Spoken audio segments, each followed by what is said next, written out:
Apply कर दिए, लेकिन सुनने में ये इतना आसान कह रहे हैं। मनीष हमारे साथ, हमारे सहयोगी मनीष कुमार हैं।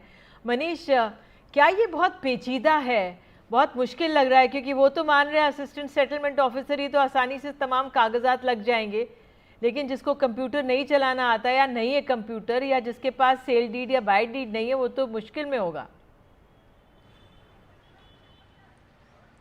देखिए, निश्चित रूप से कागजात नहीं रहने के कारण कहीं ना कहीं ये जो पूरी योजना है, ये जो पूरा सर्वे का काम चल रहा है, ये हर आदमी मान रहा है कि ये बहुत ही ज़रूरी है, ये बहुत ही सही कदम उठाया गया है बिहार सरकार के द्वारा। लेकिन इसको लेके जितनी भ्रांतियां, इतना ज़्यादा कन्फ्यूज़न हो गया है, लोगों में एक डर सा समा गया है और कहीं ना कहीं राज्य सरकार उसे दूर नहीं कर पा रही है। यानी कि जो इसकी पेचीदगियां हैं उसको कैसे आप कम कर सकें या उसका क्या समाधान है, उसके बारे में जनता के बीच में जिस तरीके से सरकारी अधिकारी या सरकारी कर्मचारी को ज़मीनी स्तर पर समझाना चाहिए, जिस प्रकार से उन्हें कम्युनिकेट करना चाहिए, उसका अभाव है, जिसके कारण इतना ज़्यादा कन्फ्यूजन फैल गया है।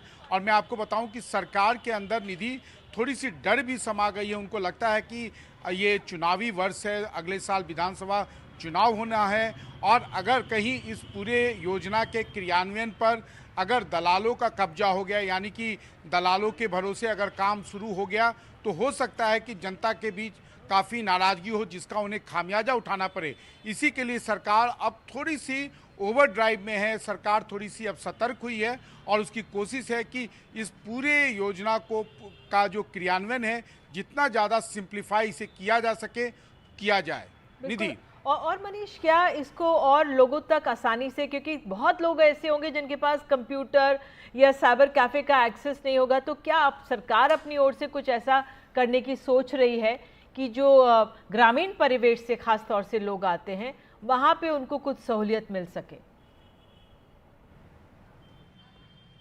जैसा कि मैंने निधि पहले भी कहा कि कहीं ना कहीं सरकार को अब ये डर लगने लगा है कि चूंकि इसमें कंप्यूटर का इतना ज़्यादा यूज़ है, तो कहीं ना कहीं जो बिचौलिए हैं, जो दलाल हैं, जो ब्लॉक के स्तर पर काम करते हैं, कि कहीं उनकी चांदी ना हो जाए। और उनकी चांदी हो भी गई है, क्योंकि उन्हें मालूम है। और हर व्यक्ति के लिए, हर कृषक के लिए जो है कंप्यूटर चलाना, अपने पीडीएफ अपलोड करना, ये सब उतना आसान नहीं होता जितना उन्हें बताया जाता है। हालांकि स्मार्टफोन का ज़माना है, यह भी एक सच है, और लोग ऑनलाइन भी अपना लगान भरते रहे हैं। बिहार जैसे राज्य में भी ऑनलाइन अपने टैक्स भरते हैं, लेकिन उसके बावजूद ग्रामीण स्तर पर चूंकि इतनी बड़ी संख्या में लोग जो हैं अपने कागजात को सुधार रहे हैं या उसे फाइल अपलोड कर रहे हैं, कहीं ना कहीं ये पूरा मामला है काफ़ी पेचीदा होता जा रहा है। और सरकार की भी अब कोशिश हो रही है कि इसे जितना सिंप्लीफाई किया जाए, लेकिन एक डर भी है कि जनता में इसको लेके बहुत ज़्यादा नाराज़गी या आक्रोश ना फैल जाए।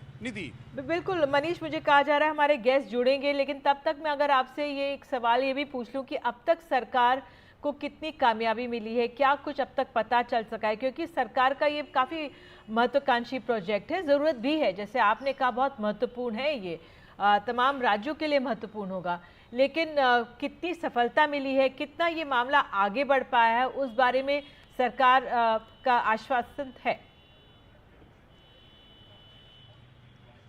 देखिए, निश्चित रूप से जहाँ भी कैंप शुरू हुआ है, कैंप में लोग काफ़ी बड़ी संख्या में आए हैं। यानी कि जो वहाँ पर सरकारी कर्मचारी होते हैं वो एक तरह से आउटनंबर्ड हो जाते हैं, या वो उतने लोगों के प्रश्न या उनका समाधान नहीं कर पाते हैं जो भी उनकी समस्या होती है। क्योंकि बिहार में अभी भी, बिहार शायद देश का कुछ उन गिने चुने राज्यों में होगा कि जहाँ पर अधिकांश ज़मीन जो है वो वर्तमान में जो ज़मीन मालिक हैं उनके नाम पर नहीं है, बल्कि उनके बाप दादा या परदादा के नाम पर है, और उसी नाम से वो अभी भी लगान भर रहे हैं। लेकिन अब पूरे प्रोसेस को भले ही सरकार के द्वारा सिंप्लीफाई किया गया हो या सरकार के द्वारा सफाई दी जा रही हो, लेकिन उसके बावजूद लोगों में डर है।